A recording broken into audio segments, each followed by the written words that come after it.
Our guest today is a master of understanding how the human body works and owns a chain of personal training studios with some of the best trainers that New York has to offer. He's also pioneering a brand new concept with the world's first recovery studio in Manhattan. Host of the official podcast of the NASM and the Omnia Fitness podcast, please join me in welcoming Dr. Rick Richey, owner of the independent training spot and co-founder of Recover, to the Escape Your Limits podcast. So I'm here with Dr. Rick. Can I call you that? That sounds good. That sounds good. And we're in some sort of like workspace in Are we in Soho? We're in Soho, yeah. Is this your sort of area, is it? I'm more in the Chelsea area, but you know, I swing around this area from time to time. But it's a lot of crisscrossing streets down here. I get very confused. Yeah. It seems as though, you know, this part of New York, what do they call the main island? Is it Manhattan? Manhattan, It seems as though it's just kind of a buzz with fitness food and fitness studios, and it's very, it seems to be a hub of, you know, fitness and wellness. Is that? You come to the right area and the right conclusion. It really is one of the most densely populated areas for particularly boutique fitness, but fitness in general. So boutique fitness gets a big shot in the arm from larger gyms and chains that are close by, where they can kind of siphon some interest from the people who are already consumers of fitness. But Manhattan's a hot spot to be in for fitness, for sure. Do you think the studios make money? Because it seems as though you literally got, you know, you'll have a store and then there'll be a few other coffee shops and then there's something different. It's literally that, you know, next door to each other in some cases. I think the fitness is almost like the restaurant row now. So if you're not on, let's say, like 23rd Street between 5th and 7th, where there's just a line after line of fitness studios popping up. But I also wonder, like, it's got to be a destination because there's so many people that want to go there. So when you're walking by the Italian food restaurant, you stop and you go, oh, maybe we should have Thai. You know, I feel like that's it for fitness now. Like, let's go by Peloton, and then you go, oh, what is this next little like performance house or whatever else is around where people can just start stepping in and trying out new things. I wonder how they actually do make profit, because I've got a friend in real estate here was telling me, you know, just the prices of some of these locations is ridiculous. I just got nauseous a little. I think it is for sure incredibly expensive, up to like $300 per square foot. Wow. For a ground level space, and they're not necessarily small spaces. So they're putting in a lot. The asking price is $300. Maybe they get it down to $250. Right. You know, but that's a lot of money. Yeah. If you're doing 3,000 square feet at $250 a square foot, that's $50,000. I'm just doing make-believe math, but I'm assuming it's probably around $50,000 for that. And then you've got to pay people to teach the classes, pay people to work the desk, laundry. So that is, as a fitness studio owner, one of the expenses that you're like, what? It costs how much to wash clothes? So always surprising. So some of these people, I'm sure, are crushing it and doing a great job. And some people just have good backers behind them and have great ideas, and we'll see if it sticks. Yeah. So you've made that sort of dived in head first and taken those risks, haven't you? I have. So what was the first location that you did in New York? The first brick and mortar business I opened is called Independent Training Spot, and I opened that on 5th Avenue and 28th Street. And it's on the 2nd floor, so I didn't pay as much money for a ground floor space. And it was designed to be kind of like a workspace for personal trainers, where personal trainers pay me money to rent my studio so they can train their clients out of it. So just like a WeWork or whatever, like you pay the facility and you use the facility. So we provide the weights, we provide the showers, the towels, the experience, the space, and they come in and use it. So that, to me, I just thought, you know, majority of trainers, any trainer kind of worth their weight in salt will eventually top out at a corporate gym. Like, I can only get paid so much and I only have so many hours in the day. So if they kind of charge whatever they want to clients and they pay rent on a space, then they can make up to 3 or 4 times more money doing it on their own than they can at a corporate gym. The trick is now you have to come up with your own business. And a corporate gym provides a pipeline for potential clients to work with a trainer. When you're on your own, you don't have access to a pipeline that says these people are already interested in fitness, now pitch personal training to them. So yes, you can make more money as an independent trainer, but we see a lot of attrition in independent training simply because they can't either maintain the clients that they have, or people fall off of training anyway. So how do you replace those clients? And that's difficult for a lot of people. They don't have experience in sales outside of a gym. Right. So how do you create the experience where people know that you're a trainer and they find value in you versus somebody else at this location that's not what they're used to? So we've had some support with some really great trainers that do a great job marketing. We've been able to provide a few clients to people, but mostly we just bring in trainers and they bring their business with them. Right. And that's been great. We just opened our 3rd location 3 weeks ago, 3-4 weeks ago, and very excited about the network of just locations that people can utilize throughout New York City and train their clients out of. Was that, before you did that, was that sort of like a big risk for you? Have you seen other people doing it and you thought, look, there's definitely a market here, or was it like, this is an idea I believe in and we're going to be one of the first? What was that sort of like as a business investor, entrepreneur? Yeah, I told my wife a few years before this concept, I said, these personal training gyms are really a bad business idea. So a few years later, I come back and I say, hey, I'm thinking about opening a personal training gym. And the things that women can remember. She was like, didn't you say that was a really bad business model? And I was like, you recall that. It is compared to a membership model. The membership model, people pay whatever a month, and 80% of them will never show up again almost. So you have a model where people are paying you a monthly and it just comes in every month and you may never see them. So the model is actually fantastic. It's not consumer friendly, but it's a fantastic model to build. So compared to a membership model, training model is not a great idea. However, the business that, especially in New York City where we have the density of fitness that we talked about, the number of trainers in the area, and the number of people who teach at boutique fitness that are also personal trainers. So you get the people who have an audience that when they get tapped on the shoulder and say, hey, are you a personal trainer also? They can say yes, and now they're looking for a spot to train their pipeline of personal training clients. And so that way, it was a good idea. We're never gonna do the volume of if we were a direct to consumer.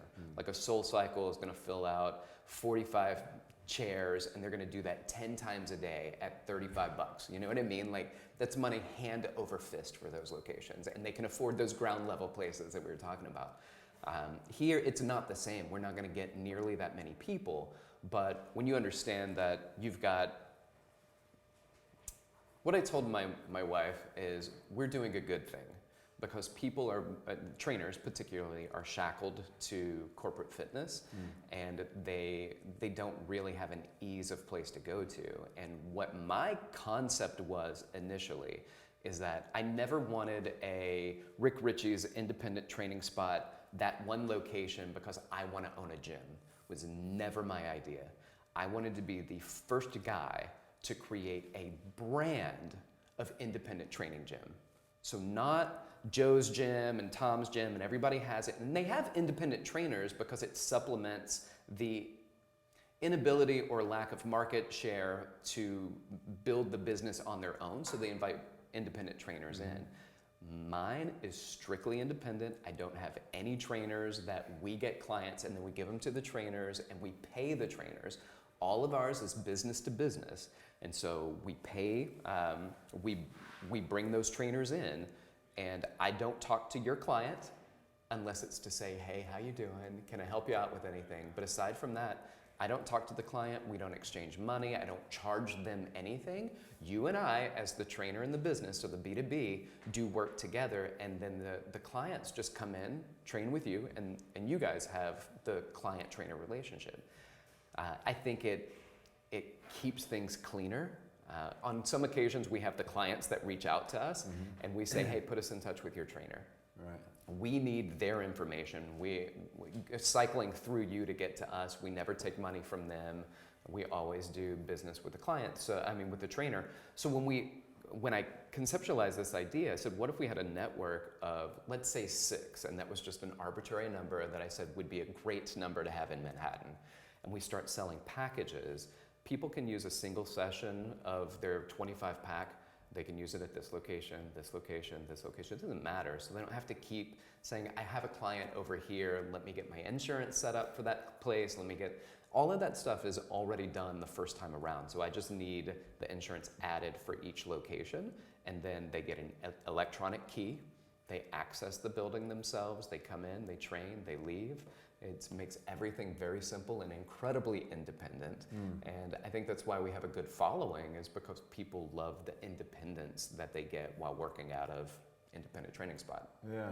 What was the biggest challenge in sort of making that work? Because I guess, like once you've signed on that dotted line, you're in for a lot of money, I guess, around here. What were some of the issues you had in sort of getting to that, making money position? Yeah, I think I planned ahead pretty well, where I knew that I would need, I was just planning, let's say 6 months of rent in the bank, so that if nobody shows up, then I can stay open for 6 months. If 1/10 of the people that I need to pay for rent show up the first month, then I know that that's just money back into my pool that can pay for 6 months. And then if that happens again on the second month, so let's just say 10% more. So I got 20%, I'm at 30% capacity on month 3, 40%. And my ultimate goal was, what do I get? How many sessions do I need to cover rent, right? Laundry was a different story. I was like, what? So now how much do I need for laundry and rent?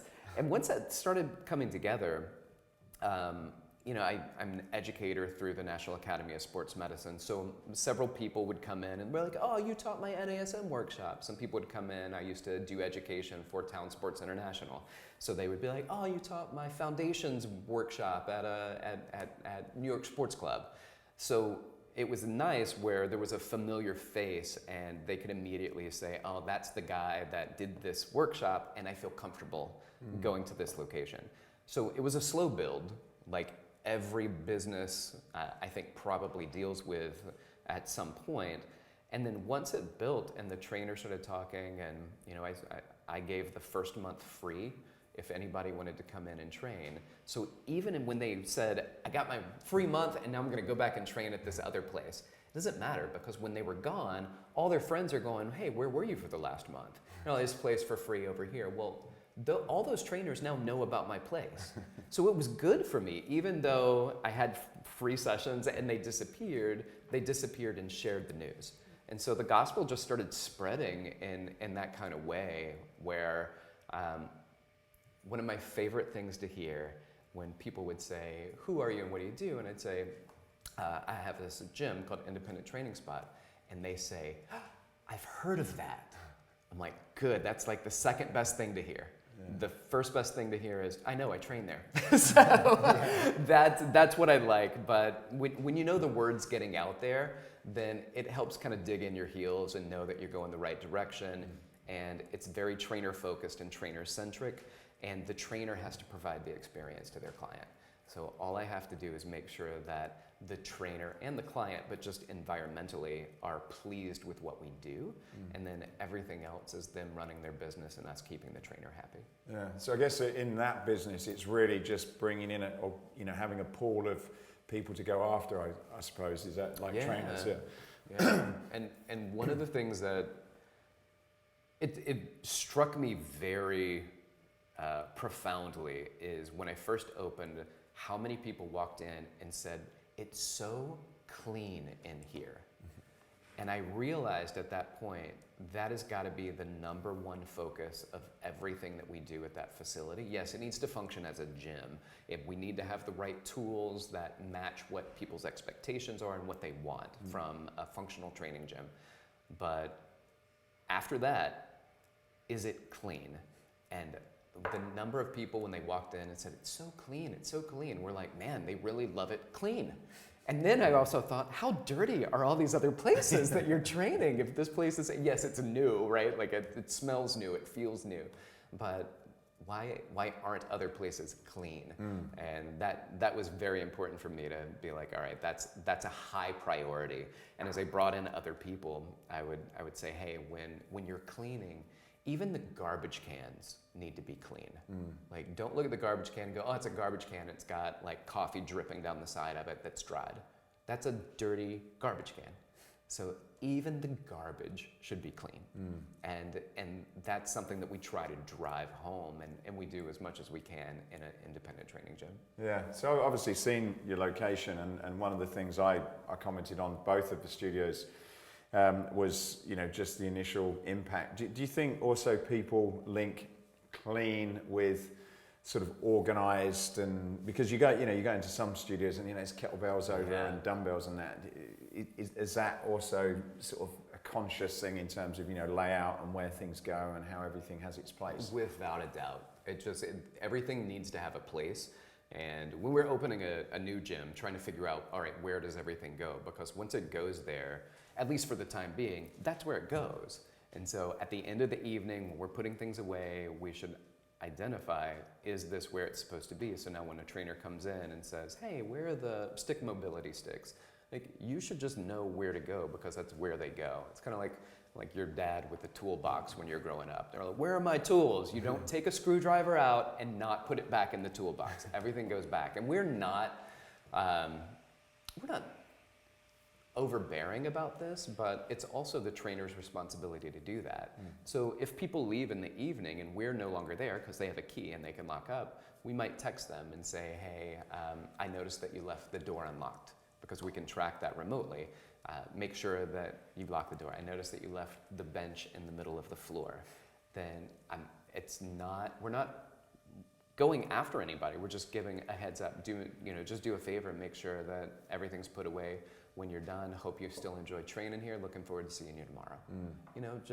Everything is friendly. You got to be friends with everybody. You got to have a healthy relationship with people. So nothing's about pointing fingers at anything. Everybody's an adult, so everybody wants to be treated like an adult, spoken to like an adult. And yeah, sometimes adults leave things out, and all you have to do is go, hey man, you left this out, and just put it away next time. Don't worry about it. I'll get it in the morning when I go in. But just a heads up. And most people are wonderfully responsive to it and apologetic. And we're like, hey, no apologies. Just next time, do this. But we appreciate everything. We appreciate your business. And that's what I believe is one of the more valuable things that you do as a business owner, is foster a healthy relationship with the people who work with you. And I think we do that pretty well there at the training gym. And we love the training business and love helping trainers out. So I never want to start shifting the model where we go, man, we got a lot of trainers, clients are interested. Let's start finding trainers that we will say, if you train them for this much money, we will pay you and we receive money from the clients. I want to make sure that never happens on our end, so that we're strictly an independent training business where we rent space and provide a great experience. Yeah. So how did you transition then into the sort of recovery? Tell us about that story. What got you interested in that? Why did you see there was a gap in the market, and what is it about? So it was a very interesting kind of movement towards that, and boutique fitness is a part of what propagated this concept, is because so many people might do like 5 Barry's boot camps a week, and you're like, I'm not losing any weight, or I'm not seeing results, and I'm doing this over and over, and I'm hitting the fitting room, and I'm going to CrossFit, and you got all of these things that you're doing, and we're looking at that saying, well, you're probably overtraining. You're doing too much, and the benefit of working out doesn't come when you work out. It comes when you recover from your workout. And so if people aren't giving themselves the opportunity to recover, then they're not giving themselves the capacity to heal from the workout and then go into another one. So you have what's called anabolic and catabolic states. We're familiar with anabolic because of the term anabolic steroids. Mm-hmm. So when you work out, you go into a catabolic state where you start breaking down tissue. That's supposed to happen. Well, anabolic steroids keep that from happening. So you work out and then you immediately start healing from that and getting bigger and stronger and things like that. It's a natural process that takes place, but you have to go catabolic, and then you rise up into anabolic, and then you start going back down into your kind of neutral state. The concept is that you go anabolic, and as you peak anabolically, that's when you work out again. And then you keep doing that until you rise up and up and up, and then you start getting faster results. And that's why you might see things like 24 to 48 hours in between a muscle group if you're working it, because you want it to heal before you break it down again. This is where these concepts come from. Well, what if we can facilitate this anabolic state where people can recover better? And then we started thinking, well, it's not, people have all sorts of recovery needs though. And when you work with athletes, I'd work with several professional athletes, and I'd go over to their house and they've got the Norma Tech boots on, and I'm like, oh man, that sounds cool. I want some of that, right? How do I find a company or a place where I can provide all the cool stuff that the pros do to treat themselves, but here are all these people that are workout fanatics and they're not giving themselves downtime. They're not giving themselves the break or treating themselves as an athlete that they are recreationally.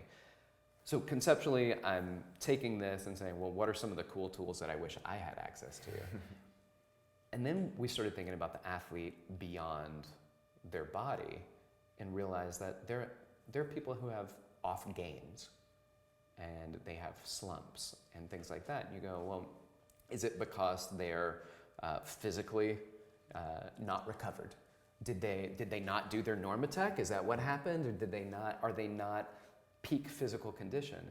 And it's not necessarily about that. So we started looking into, well, what are other means of recovery that people need that go beyond physical and start addressing cognitive recovery, stress, anxiety, sleep deprivation, things like that. And so we found additional technologies that help with cognitive stress. So now we've become the first studio in the world that says, let's create these sub-brands of recovery where we deal with what we call restore, reboot, and reshape. So we restore your body, reboot your mind, and reshape your system. And we have different tracks to take people through. And sometimes, like an athlete, they'll be on the physical recovery track, so they'll want to restore their body. Sometimes as an athlete, they'll want to reboot their mind because they travel, they play late at night and early in the morning in different time zones, and their circadian rhythm is just kind of messed up. So then we started thinking, well, if all we're doing is catering towards athletic populations, we're missing out on a lot of people who are just stressed out.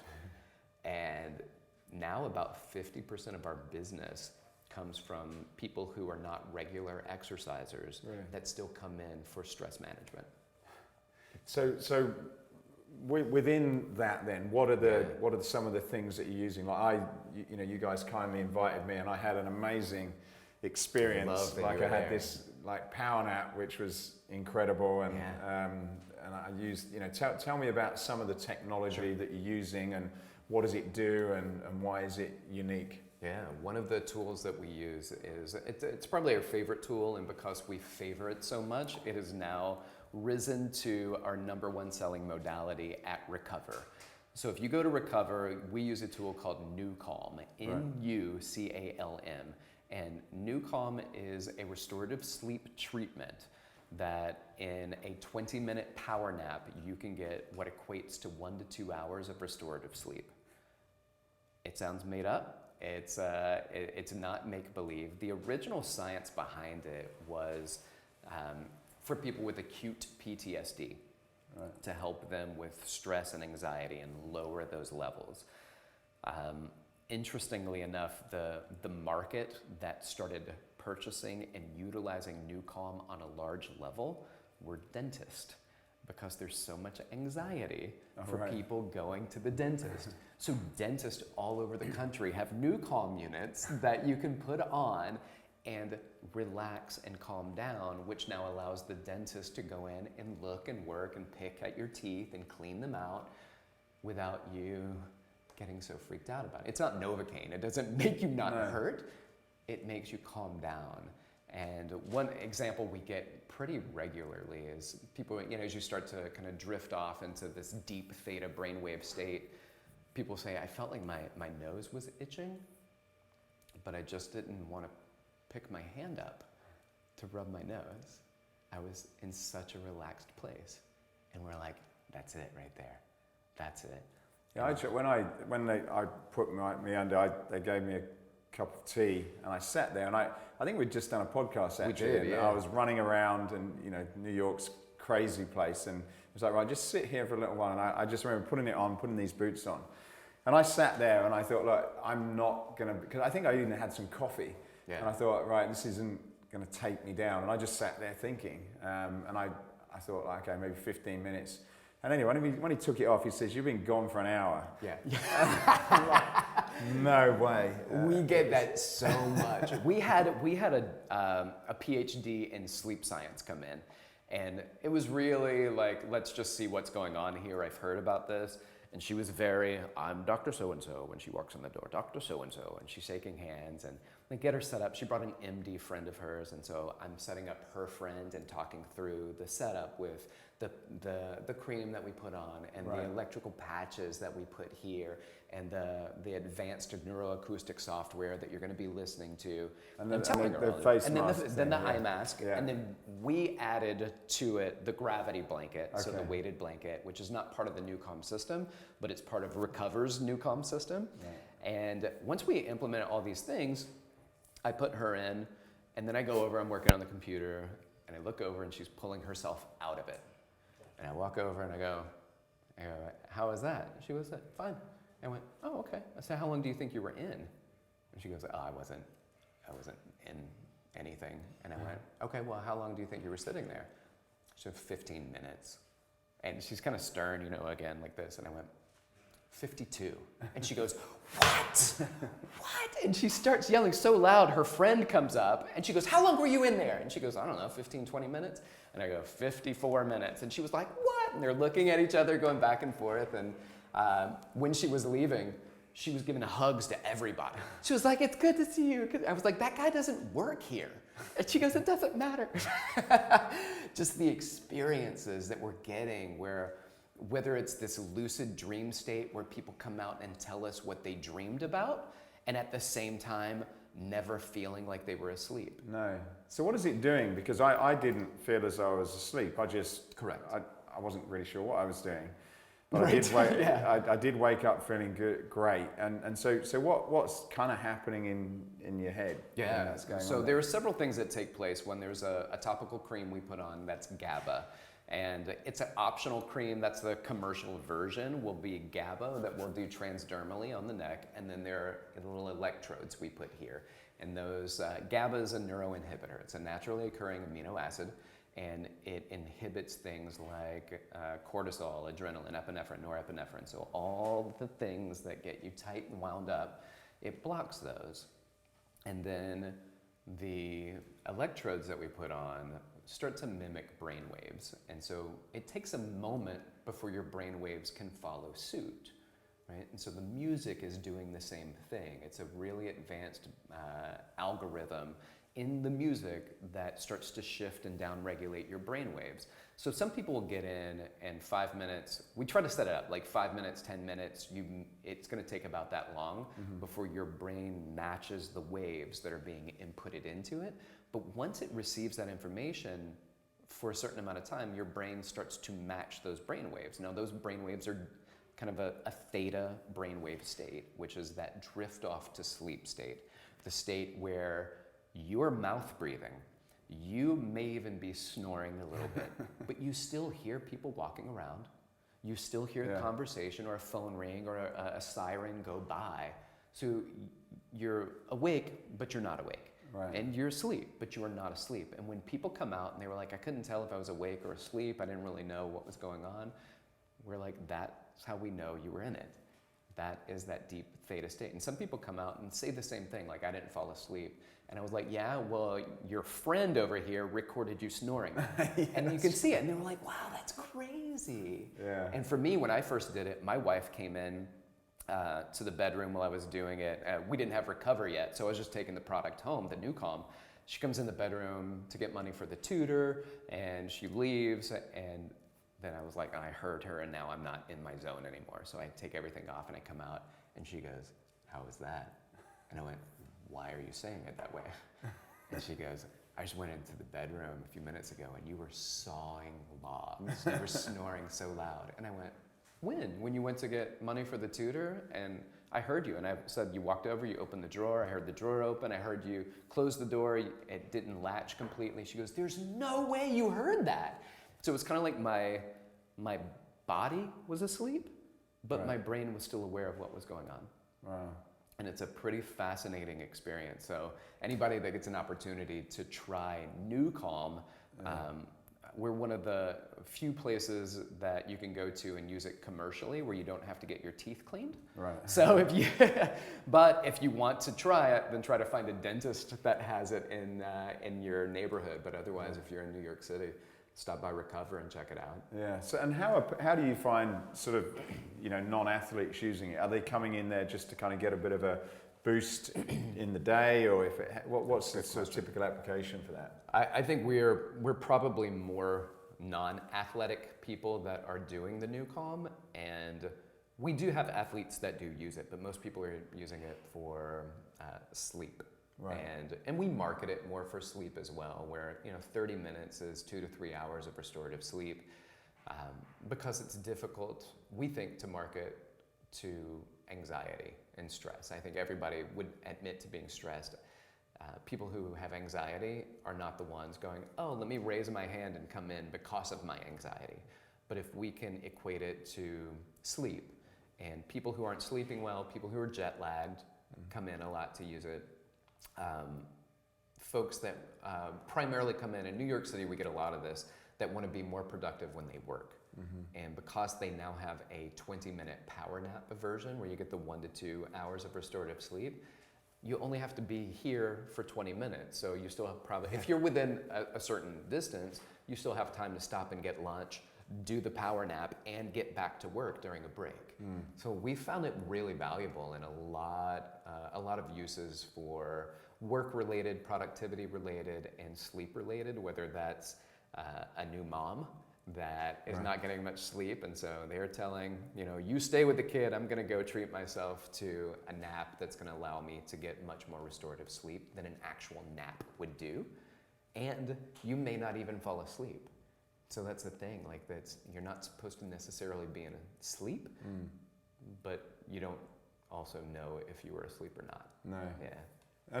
And the other unit you've got in there, which I tried, was the Norma Tech, and I'll get you to explain about that. But one of so I did that, and I think it was a Friday I came here. I went back home, flew from New York to California to LA, and the next day I had a workout, and I kind of track my work. I use MyZone, plug from MyZone there. Yeah. But I've been using it for years, so I can kind of see. I know what my workouts are like. I can see my heart rate, and I sort of know how I feel at certain times of the day. So I've got a good feel, what to expect and that sort of thing. So I did that, and I don't know whether it's a psychological thing, but my workout the day after, I was sharing it with people. I said, look at this. I was like right up in the red zone, and I could have done it probably for twice the amount of time. I'd not taken any stimulants. Awesome. So was that just kind of a fluke, or how does that thing work? When you did the Norma Tech, did you do it with the New Calm? Yes, yeah. I did. I can't remember which way around I did it, but I did them together. Yeah. So the Norma Tech will definitely leave your legs feeling very refreshed, but it was probably your New Calm experience that created that workout that allowed you to get so much more out of it. Really? So we had a few guys from Roan, which is like a men's clothing company, come in, and their influencers came through, and we did an event for them. And one guy religiously tracks his data. And he said, I want you to look at what my sleep pattern looks like and what my NuCom pattern looks like for 20 minutes. His sleep pattern was all over the place. His NuCom pattern was a little blip every once in a while. And he goes, I didn't feel like I was asleep at all. But if you look at how my body reacted to it, then he goes, I got more out of that 20 minutes than almost I feel like I do when I actually sleep. Now, NuCom can be a supplement to sleep. Now, it's kind of like nutritional supplements. They are a supplement to food. Yeah. So it doesn't replace food, just like, so NuCom doesn't replace sleep, but is a valuable supplement.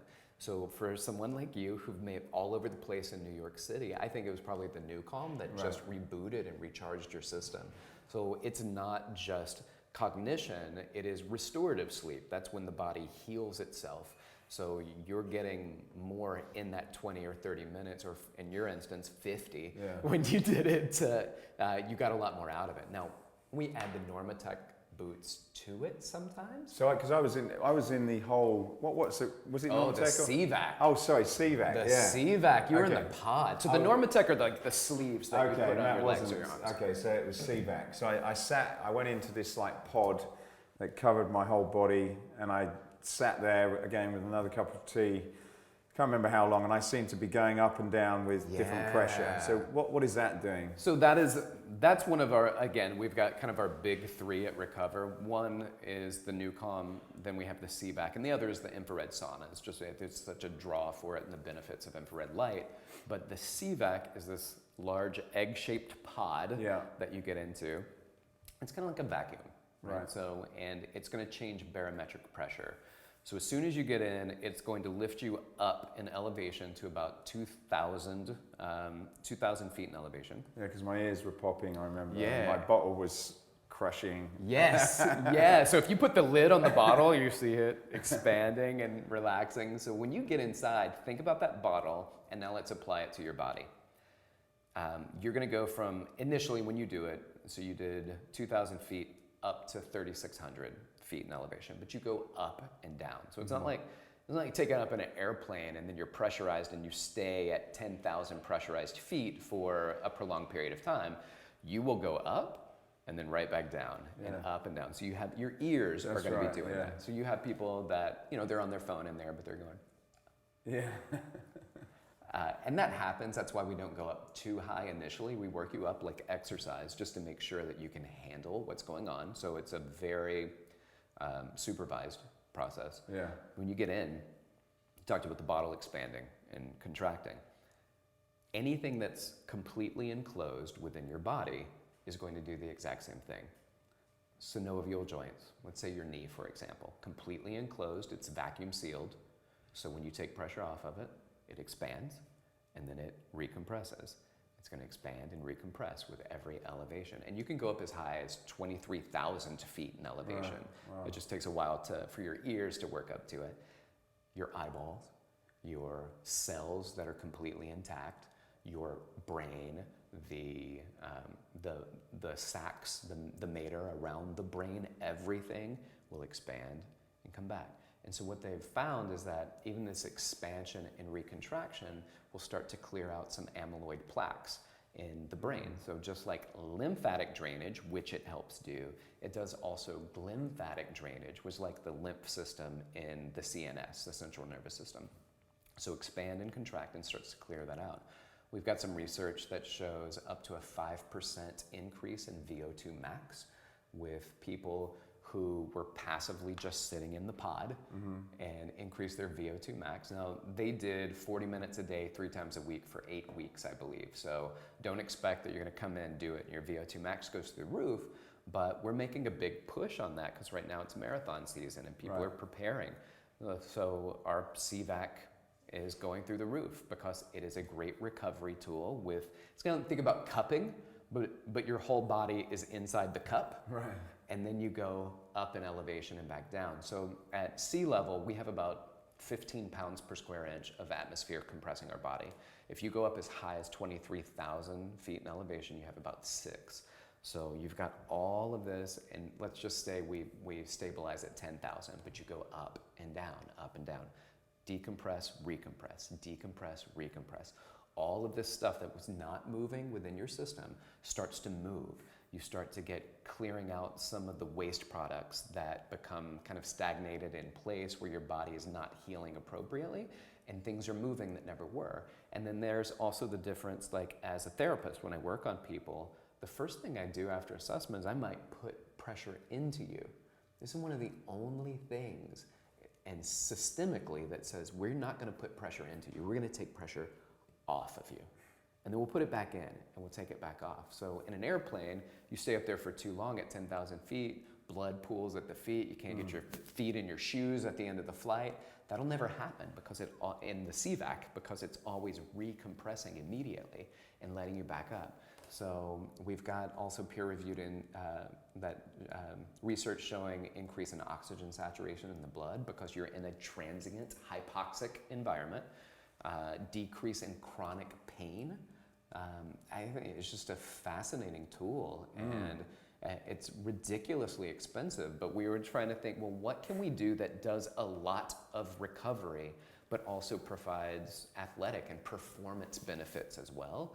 And I think that was kind of hands down our choice. And so we went with that because it will do, the restore your body, but it will also reboot your mind. And it is also a very clear component of the restore, reboot, reshape your system. So putting your body into that kind of creates and hits on every single component that we utilize. Yeah, I'd like to say when I came off it, and even the next day, I did notice it. And normally when I travel, I'm sort of burnt out at the end of the trip. But I got back and I definitely felt different for one of those things that I'd used. Yeah, good. And the CVAC, I thought it was Norma Tech, but it was CVAC. And how much does one of those units cost then? Because it looks like a hell of a piece of equipment. It is. It is. They're about they're $130,000, and then to have it delivered and to have the people come and train you on it and to pay taxes on it, which I didn't know we were going to have to do. It all in all, it's about $150,000 to get it there, get trained up on it, and deliver it. That stuff.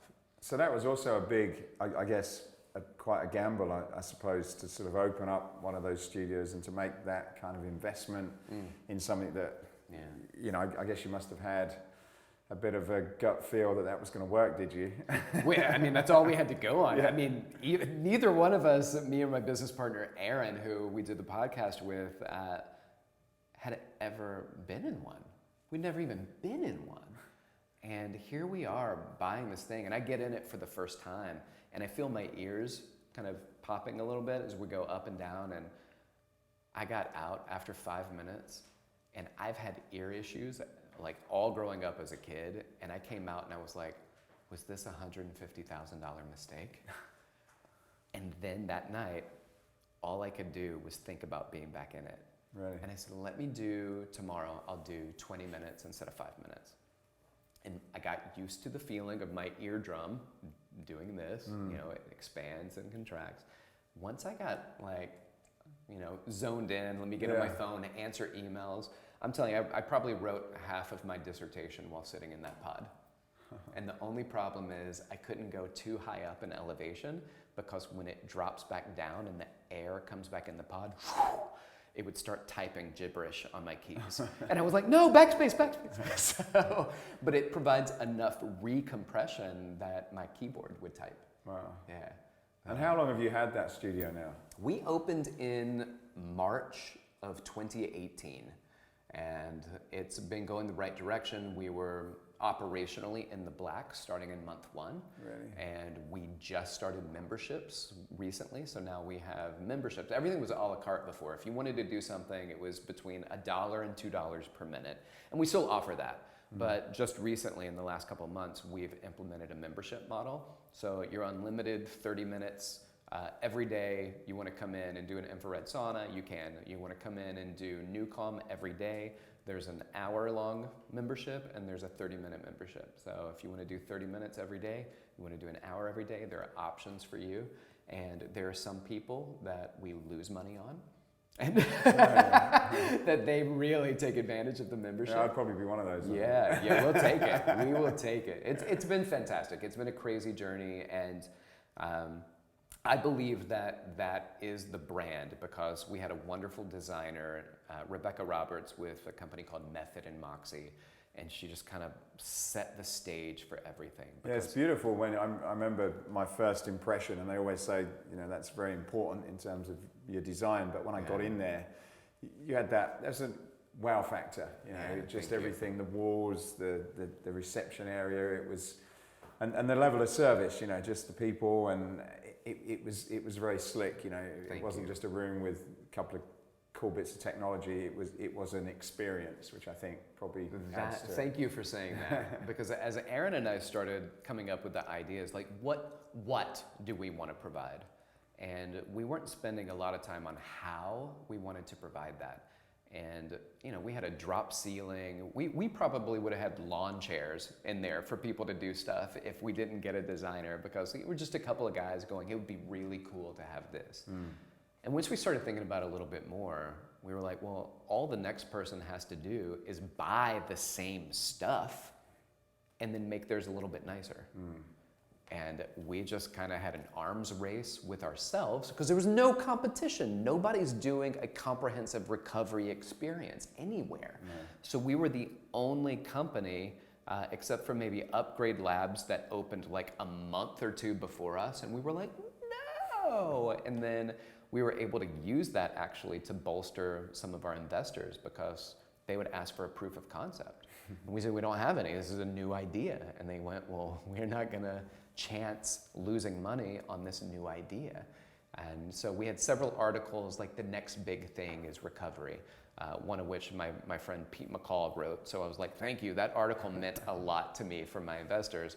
And then when Upgrade, or at the time it was Bulletproof Labs, opened up, we were able to use it and go, we're on the right path. You can see that there's a company in California that's doing very similar what we're trying to create here, but we want to do it specifically for recovery.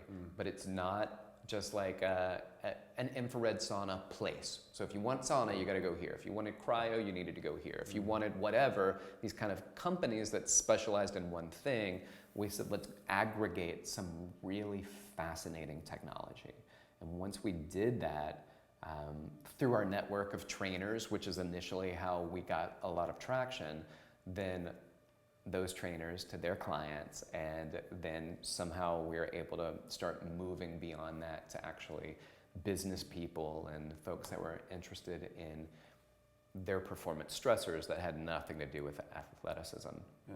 And we kind of create this environment now where our arms race with ourselves led us to a place where anybody could walk in the door and not just say, I want to try this modality. They actually want to try recover. They want to come into the experience of what recover is, and then still have some outcomes. But that's a big difference when you start looking at this kind of entrepreneurial pursuit. People want to open a training gym. Why? Because they're good trainers. Okay. But that doesn't mean that you're going to have a successful training gym. It just means that you're going to be working a lot of hours at your own place, do all the training you were probably doing before, plus 1,000 other responsibilities. When we said we want recovery, we didn't want to just say, well, what are our modalities? So we created branded paths. We want to restore your body. We want to reboot your mind. We want to reshape your system. We wanted to not just say, these are the tools, but we wanted to say, what are the outcomes you're looking for? And then let us direct you into a stream that would work better for you. And people don't necessarily say, I want to try tools. They want an outcome for themselves. And I think we have to be careful too, where we're giving people experiences where they want to try something that's interesting, and people buy really stupid expensive equipment for somebody to try one time to say they did it. You know, and our prayer was that the CVAC was not going to be that thing, because it was a really expensive piece of equipment with a lot of great outcomes that you can get from it. But would somebody try it one time, say that they tried it, and that's it? So the only business we get are all the people who are going, oh, I want to try that, and they do it one time. And I think we've been really blessed with it, especially with the marathon training coming up. There's a big push for that and a lot of interest in it. But we've had UFC and Bellator fighters come in during their fight camp to recover from fight camp, and they focus on using things. Obviously, anybody doing a lot of leg stuff will do the Norma Tech sleeves for their legs, but they're doing New Calm to calm their brain down. They're doing the CVAC to get their body healed in a very systematic way, but also the clarity of mind and the sleep support that those two units provide. We've had Major League Baseball players, we have NBA players that have come in, we had athletes from across the board, and we always just try to say this is really cool, but they are also not our core group of people. It's not like we're going, hey, if you're in the NBA, come over and check us out. We're saying these are modalities that people have access to at really high and elite levels, and they find value in it. Yes, you can try some of those because you can say, I did what so-and-so did. What we want you to do is go, maybe I did what so-and-so did and you thought it was cool, but then you find the value in it for you. How does that apply to your life? Did you sleep better? Did you function better? Did you have a workout like you experienced afterwards and you're like, you know what, I may not go every day, but I might go next week. And we try to price things at Recover, you know, between $1 and $2 per minute, so nothing's going to be too expensive, so that people can make recovery a regular thing to do, not just something that they did at that place that one time because it was cool, that they can come in on a regular basis and start, like training and like nutrition, adding recovery into a system of how you support yourself and your body, and you think about longevity, not just like how you feel right now or how you feel when you're done, but what does that mean for your body for the long term? I think it's a good point, because I'm just always on the go. I enjoy being on the go. My workout is intense, and so for me, taking time to recover, even if it's just simple foam rolling, I just don't have the time. I know I should do it, but I can't, and I don't, because it seems to take too long, and that's just what I'm like. But I like what you guys have done, because you know, it's one of the few things that I can do that I enjoy doing, and I know recovery is very important for every part of life. You know, even just when you've been, as you say, jet lag, when you've been traveling, you know, you come from a sort of fast-paced business week to family, and you go from 10,000 feet and you drop down to the ground, and you know, that's like, you hit it with a bang. Where this seems as though, you know, it's the sort of place you could go for just, like you say, 20 minutes very quickly, and you could kind of almost get this, you know, just this kind of normalizing effect. And I just think it's really, really good. And I think the way that you guys have done it is you've created it like a kind of a boutique experience, where it is an experience. You know, it's not just a few machines, which I could imagine a lot of people do. You know, stick it in a room and do your CVAC. It's this experience. It's this place to go. And I could just, you know, I wish there was just more of them around to be able to do. We do too. We do too. As of now, we have a handshake agreement with a company, and nothing gone down on paper yet, but just looking at just a one-off single expansion. And you know, that's kind of what we see, a connection with probably fitness brands going forward, where you're creating an ecosystem. And I think because of the way real estate is right now, and retail is moving a lot out of the real estate space, and it's become retail now for lifestyle space, life experiences. So if you've got a fitness facility, and then there's a recovery facility close by, and there's a cycling studio here, and there's a recovery facility close by, we think that our brand is going to be in expansion with other concepts in the future, where kind of like the restaurant row we talked about. Here's your fitness row, and within fitness row, you will find a recovery studio, specifically Recover, where people will go to it and say, hey, I'm already at SoulCycle. Afterwards, let's get the girls together, let's go over, have a tea or coffee, a boxed water, throw on a gravity blanket, everybody gets their legs hugged with the Norma Tech sleeves. If you want to take a nap with the new calm, then you can lie down and just drift off into a nether world and chill out and come out completely refreshed. But it's the experience, not just the outcome. And that's really, I think, a valuable part of any brand. And I mean, you own a company, you don't just have cool equipment, it looks cool. The equipment is to create an experience the moment you walked in the door. And when we had you on the Omnia Fitness podcast, I was very complimentary of your brand because your brand is basically a part of the design of the facility. It's what makes facilities look so nice and intriguing, because you're focused on the design component of fitness tools, which are just things that people tend to pick up and put back down. So why does it need to look interesting? And it's because it creates more, it's more than just a kettlebell, or it's more than just a tire to flip. It is a branding experience for a company, and people relate to that differently.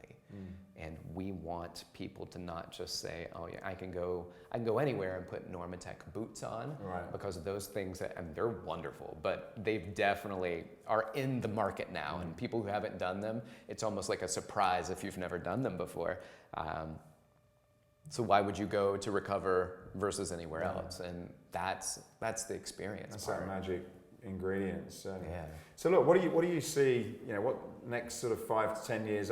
You've got your own podcast, which I'll get you to sort of talk about in a moment. Thank you. You meet a lot of, I guess, industry leaders and influencers, and so based on what you hear, where do you see things in the next 5 to 10 years out? So obviously, recovery is something you believe in, but are there any other areas that you think to keep a lookout on? I think the digital fitness space is going to continue to grow. I like that it's growing. I'm not in it yet. So I'm not in it, but I do think that what I like about digital fitness is, straight to device. These are exercises that you can do anywhere. And there are a lot of people that don't go to fitness facilities. They just don't feel comfortable there. It's not their place. Whether it's because they're not comfortable in their bodies, or because they don't like being around people, or because they don't know how to use the machines, and the trainers just kind of are, not paying attention to what's going on. And if they do, they say, well, if you buy a session, then I can teach you. How can we provide content for people to consume that can help educate them in a place where they feel comfortable? So I think digital fitness is going to continue to grow with places like, obviously Peloton, NeoU, a lot of these great brands that are out there, the Mirror, delivering content straight to somebody's home. Also because I think the last stat that I saw from IRSA was that about 13% of the American population is a member of a gym, and every gym that opens basically fights over that 13%. Yeah. So how do you access the other 87% of this population? And I think the digital fitness is how it's going to go.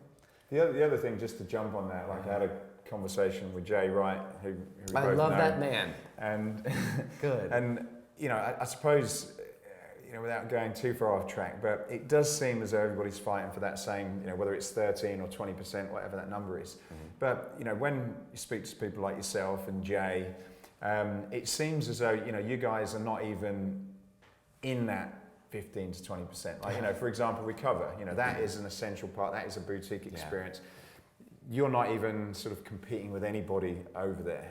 Is your thoughts probably a lot of people are sort of, a lot of concepts, new concepts are coming out there, they're thinking, well, how can I continue to fight these people over here instead of probably doing what you guys have done and said, look, there's all this white space over there. Right. What's your thoughts on that? Right. I think some of it will be in part, yes, a lot of people are fighting over the same business. Some people are disruptors of that community, and they're doing breakout, and they're going to have rabid followers. Or Peter Shankman wrote a book called Zombie Loyalist. They're going to have people that experience is going to they'll follow you wherever you're going. Recover is one of those concepts that shifts out of kind of that standard. Jay Wright he owns a company, The Right Fit, that says let's create a residential and in some instances a corporate fitness environment so we deliver that fitness experience to residential buildings.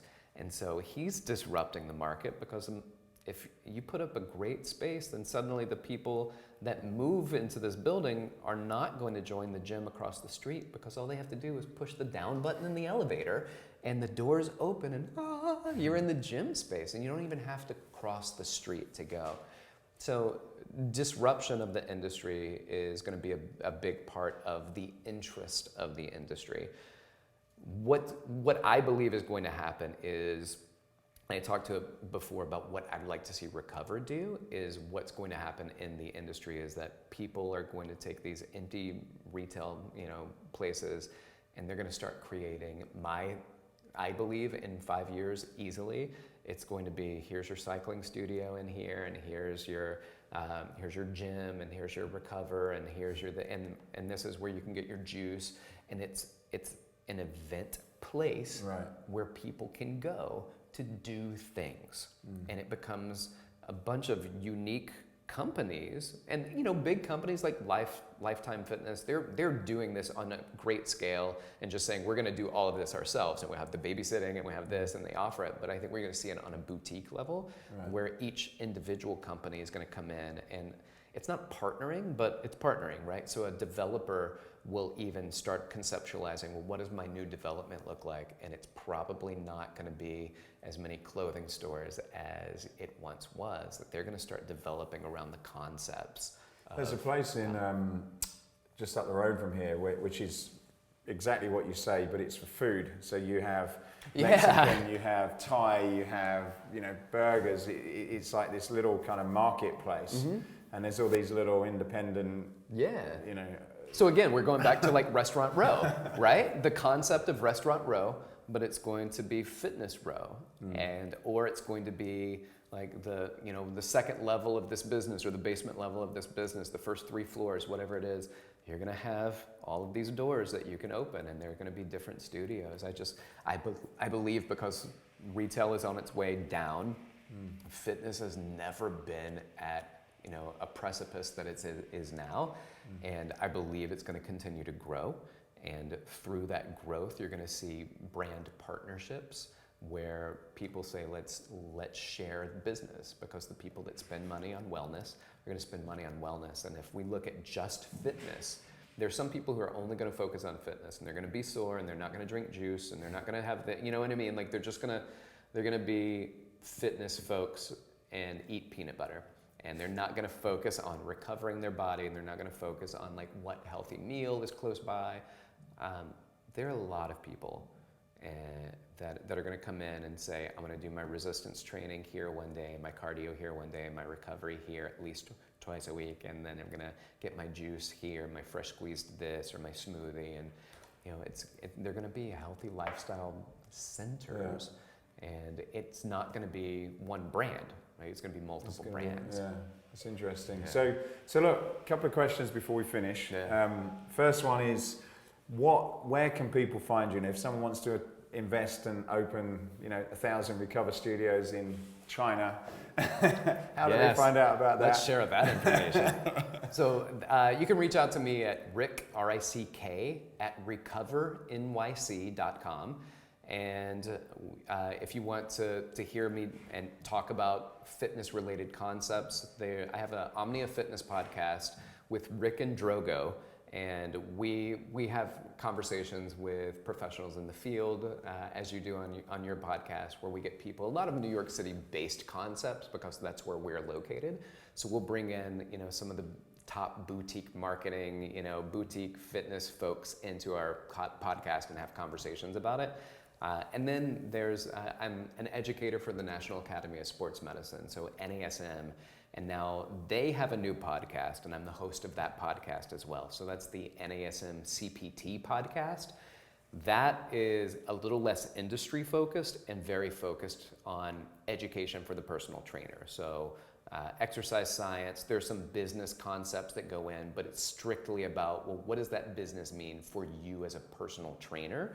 So it's a great podcast for people to listen to if you want to learn about human movement science, you want to learn about concepts and flexibility, you want to learn in concepts of, what are some mnemonics that are going to help me remember the muscles in the body or whatever it is. So that's the difference between the two. This NASM podcast is like 20 minutes long, right. And the Omnia Fitness podcast is like an hour usually and cover a lot of topics. So those are your ways to get to me. If you want to reach out to me, go to the podcast link, hit me up on the website, recover.nyc to reach out to me there, and we can have conversations. And if you have concepts or ideas of podcasts that you'd like to hear, we love getting that information in, because that's going to be information from people that say this is what we're interested in. It's like feedback in a business. You need to have feedback from people to know what you're doing right, so you can stay that path. You need feedback so you can understand that maybe I say too much. I don't know what it is, but give us the feedback. Let us know what you're interested in, and that's what we do. So if you want to continue in this path and hear me ramble about things, then you have multiple ways to do that. Excellent. So final question: Escape Yes, Your Limits is about escaping what you've believed is impossible, or other people have told you is impossible, and you've gone on to make it possible. What would be a memorable example of escaping your own personal limits? I'm going to just say being a young kid from Alabama who moved to New York City and gave myself 1 year to do something here before I would move back. And kind of ate dirt for a while, didn't make much money, and $7 an hour as a personal trainer working the floor. I had my list of I'll nevers. And I'll never be as hungry as I was the first year I was here. I'll never get married here. I'll never have kids here. I'll never open a business here. I'll never have a house here or an apartment. And I have all of those things here in New York City right now. And so for a small town guy that moved to the biggest city in this country and have been able to meet wonderful people like you and Jay Wright and other folks that have helped to guide my career. My limits were self-imposed, and making relationships with people, I think, were one of the ways to help to escape those limits. And when you realize that you are not an island, you don't do it on your own, and when you meet and talk and ask for help and discuss with people, and then you start brainstorming ideas. And there's a wonderful quote by Anais Nin that says, to the effect of, I was tight in a bud and it was painful, but it was very scary to blossom. But the fear of blossoming was not going to stop me. And that was that moment that needed to change for me. And that's, taking all the money I had while I had a young daughter and put everything in my business, and a young son at the time, a baby son, and said, I'm going to put every bit of money we have, sweetheart, into this business. And it was frightening. But I came up with a business plan. I showed my wife the numbers because she was already scared that this wasn't going to work, because I told her it was a terrible idea 2 years before. And she just said, okay. And we talk about being around the right people. My wife is the right people. She could have easily said, no, that's not safe because we have children to think about. If it was just us, go for it. But she said, go and lose it all, or go and make it back. And fortunately, we made it back and expanded from there. So fantastic. Yeah. That's a great story. Thank you. There's obviously a lot of hard work and sort of sleepless nights that have also been part of that. Seriously. But look, I'd recommend, if anyone comes to New York and they're just getting off the plane and they've got a busy schedule, absolutely must come to your studio, because it's, I'm not just saying this. I would just go there a lot more if it's close to me. So it's an amazing concept. Thank you. And I think it really needs a place in everyone's busy and hectic lives to balance out all the craziness from the work and the workouts that we do. So I think you're onto something there. Thank you. Yeah, when you franchise, let me know, because Fantastic. I'd have one just so I could do it every day. Fantastic. Well, look, thanks. Thank you very much for coming over. It's been great. Thank you. Hey, I hope you enjoyed this podcast. If you did, then please go over to iTunes and subscribe to the Escape Your Limits podcast. Leave a review, leave a comment. It really would help us a lot to continue to keep these going.